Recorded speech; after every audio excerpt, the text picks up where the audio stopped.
كده. الخيل ده نوع ايه؟ عربي يا باشا. عربي ضم. مش هيزعج تاني. طب استنى.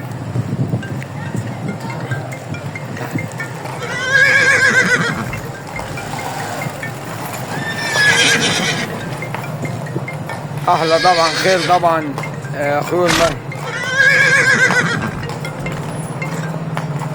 الو.